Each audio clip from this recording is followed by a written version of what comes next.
Hi, friends. It's me, host Eric, back again with Temptress of the Dark Night, Rachel. She's manifesting her her self that contrasts well against the green screen. Mm-hmm. And I gotta say, it's quite striking. I like it. Thank you. Would you please proceed to read Bobby Sun's first of question in this next set of questions video? Sure. Would FI as a means of determining what it is you want to solve and knowing what the goal is actually be accessed by TE on the internal metaphysical field? Okay, so and this is the thing about Bobby Sun's questions. They take a little bit of deconstructing, right? Would FI as a means of determining what it is you want to solve and knowing what the goal is actually be accessed by TE on the internal metaphysical field? So the answer is no. So this is how slot mechanics work in general, right? It's if I'm an FI Dom, then I'm going to be spending a lot of time deliberating about matters on the internal fields, word truths and experiential truths. So, for example, witnessing a horrible accident in which, say, a dog is mauled in a car crash is going to be something you have to process with your FI, probably, especially if you, by happenstance, witness something that's like really cruel in the process or something. That's a matter of an experience that's going to be FI is going to have to deal with, and that is going to be experienced in real time on the physical internal field. That's to say, feel a quick heart rate and all this other sort of physical stuff. But it's also going to be something from which you retain a lot more physical style data from. In other words, images, sounds, the feeling you had at the time. When you remember a feeling, you re-experience the physicality of it. So, I used to, in the immediate aftermath of when my first wife cheated on me, every time I came home and the answer machine was blinking, my heart started racing and I went into kind of this frantic detective mode, because that had been the thing that when I come home, the answer machine was blinking, I pushed play and I heard the answer machine had recorded, without her being aware that it was happening, a conversation between her and her lover. So I associated that visual thing with this very strong FI experience, and it would trigger it again and again. So that's sort of memory on the physical level, right? Now, let's say instead of that, somebody just told me, hey, your girlfriend's cheating on you. And I have no details, no physical experience at all, just the status change. It's still going to impact me dramatically on an emotional level, but I'll be emotionally reacting to something that's on the metaphysical field, a piece of knowledge rather than a piece of experience. So, then the question of TE.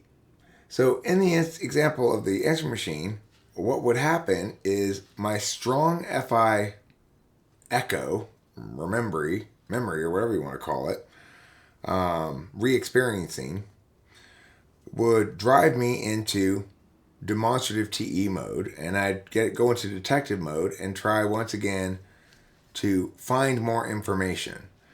In that instance, FI was deciding what I did, right? It wasn't like I naturally in my free time direct my attention towards TE matters generally, speaking. I'm not trying to figure how to figure out something like I was at the time. Like, figure out other ways in which I can get into her private stuff to find out if there's other people that she hasn't told me about, blah, blah, blah, blah, right? That's all very TE time. Kind of shit that I can never do normally, where I got to figure out how to re-log into this website because I lost it's like, fuck, I hate that. Of course, I've put many hours into it if the FI drive or motivation is strong enough. And so I guess the thing about the relationship between FI and TE is TE wasn't checking back with FI to see what is it I'm doing and why again. FI was like a flame that was less burning as long as I moved this direction. And that direction was TE for me. TESE. So the question is TE accessing information from FI? No. It's your attention is being, at that point, controlled by the real-time experience of FI. That becomes the predominant frame. And the real-time FI experience is, let's say, you see somebody going over to get your baby from your baby carriage and kidnap it. FI experience is going to cause you to go into a frantic rage to protect your baby from that person, to get the baby back, to retain that which you hold precious. Now, the thing is, once you've already lost something that you hold precious, like if you've been cheated on, well, then the FI processing is one of grieving, basically. Mm-hmm. So it's a different kind of process, I guess, or a different kind of outcome depending on what happens to trigger your FI and whether or not you can do something about it.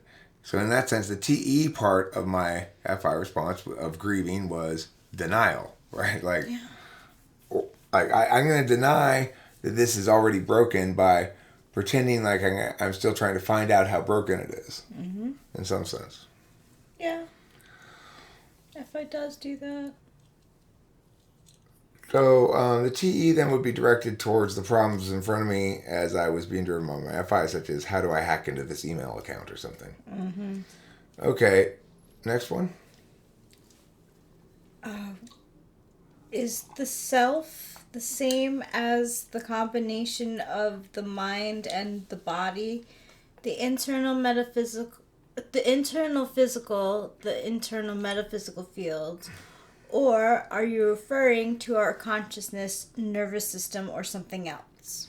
Okay, so the best definition of the self is it's the object on the field that, when we're simulating the system, has the capacity to observe, act, and be acted upon. In other words, to be in from all three perspectives. And it's also the object that necessarily bees via attentional manners as explained via cognitive functions. So that's what we define the self as.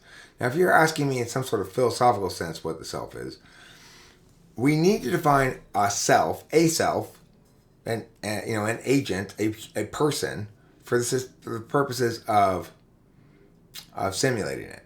For the purposes of simulating it, we don't have to address the question of is a single self an illusion, because for the purposes of simulating it, nobody in the system is actually an agent, because nobody within the simulated system is observing the simulated system. Only people outside the simulated system are observing the simulated system, and only you are an agent. Only I am an agent. Only she is an agent. There's only one person for whom you have access to the agential parts of the self, and that's yourself. So a complete self has access to all three of those parts. A simulated self then has access to all three of those parts. But from our perspective, a simulated self will always be a subject, not an agent. Okay, so because there's only one agent, really, if you think about it right. The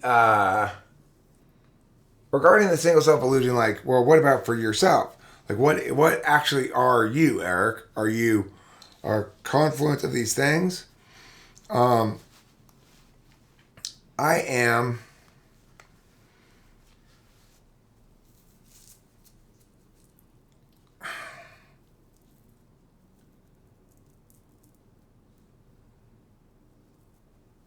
I'm the thing that does all that paying attention, I guess. I don't know how else to answer the question. It's kind of a tricky question to ask. Let's go on to the next one because I don't want to end on a weak answer. Okay. Thank you. All right, the last one. Would FI being accessed by TE on the internal metaphysical field be something like carrying out a task, an action that is purely motivated by emotion and not thought through at all? Okay, so I think this is interesting, this question, because I gave you an example of such a situation, which was the mother with the baby carriage and or me having been cheated on. In those instances, so if you talk about PTSD, is when an echo of or a re-experiencing of the emotional state of a traumatic event is triggered by a physical corollary, such that the person is no longer capable of operating in ordinary mode, but is compelled to operate in emergency mode. Because obviously, let's say you come home one day and you discover that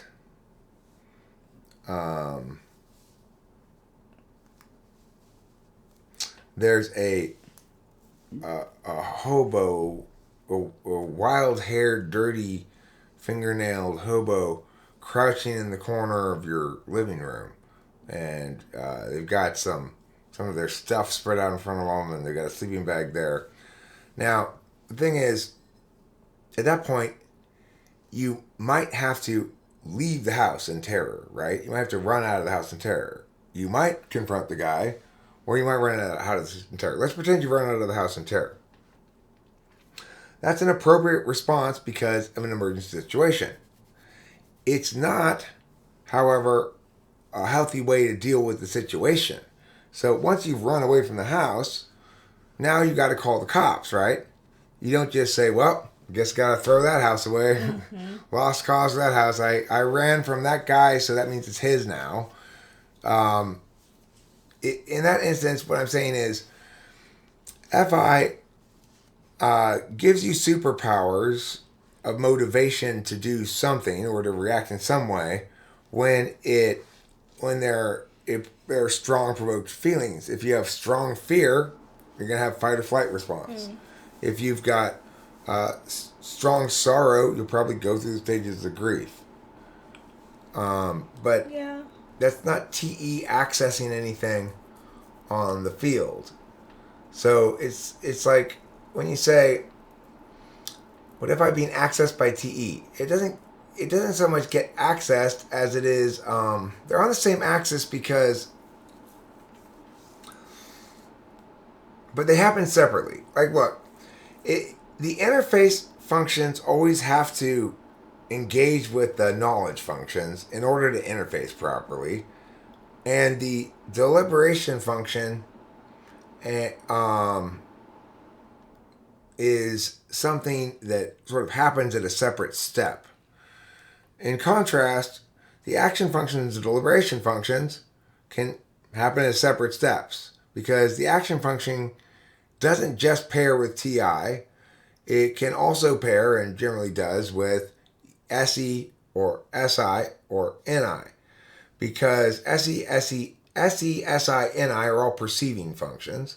So in other words, I can pay attention to the external world as a means of starting in any story. I can say, the red lighter once upon a time needed to start a fire. I've drawn something from my extroverted sensing in a regard, that is to say, I've chosen to look out at the world and pick a random object and then followed through on that. And used it as a starting point for extroverted intuition. I can also link it to my introverted sensing. I can say, what's something I remember that I can use as a starting point? Once upon a time, a couple went to a big store to buy 2 bags of bagels. They didn't know they were going there to buy 2 bags of bagels, but they were. Because when they got to the cash register, the lady said, you have to buy 2 of these. That's from my memory from today with Rachel, right? Mm-hmm. So I'm using SI to relate a story really, but turn it into a made-up story, but with a once upon a time. For NI things, I might take something that's a given basic truth, like silence is golden, and change it to in some way and say, science is golden in color, but lead in terms of atomic elemental indicators. So then I would be building off of it or distinguishing from it. I might say science is golden to make some sort of pun, extroverted intuition pun. And often extroverted intuition constructs in pieces over time in conjunction with introverted sensing. So if you walk outside one day and you say, brr, it's cold. And then another day you walk outside and you say, brr, it's Goldilocks. Mm-hmm. And another day you say, it's Goldilocks. You might then have an NI moment and put the rest of the puzzle together and say, it's Goldilocks and the 3 burrs. It takes a couple of SI elements and an NI moment, and all of a sudden you got a funny little saying, right? Mm-hmm. It's riffing off of the expression Goldilocks and the 3 bears, obviously, and also the fact that people say brr when it's cold. Mm-hmm. So it's sort of a double whammy that's kind of neato, right? That's what it means to engage, for extroverted intuition to engage with introverted intuition. But in contrast, when you're talking about like FI and TE, unlike those, TE doesn't reference FI at all. It references, because it's always dealing with the solution or the problem, not with the motivation. If it's referencing the internal metaphysical field, it's looking for universal knowledges or experiential knowledges that inform about how to solve this problem or attain this outcome. If it's looking towards the internal physical field, it would be asking a question like, can I reach this, or do I need to get a ladder? That is for checking to see if you're tall enough, or maybe do I have enough energy left to start this last bit of the project today, or should I put it off to tomorrow? Once I start it, I need to finish it because parts of it dry, and then you got to meow, one of those kind of things. Well, asking yourself about your own energy level would be accessing the internal physical field regarding relevant data to the problem or solution. How you feel emotionally would only be relevant as sort of a secondary question to that previous one I asked, whether or not you have enough energy to get the thing done. I think that's, anything else you want to add? Mm-mm. I just want to add that my feelings are best understood as the way of splashing tender moistures onto Rachel. And of course, Kitty, meow, meow, over there too. In the current moment, because those are all 3 of us who are here. Yeah, it's a nice family moment. It's not a comprehensive list, but yeah. Okay, hopefully that clarifies things somewhat. Yeah. Or makes them more confusing, either way. No, actually, I definitely hope it clarifies. Yeah, it doesn't me too. make things more confusing.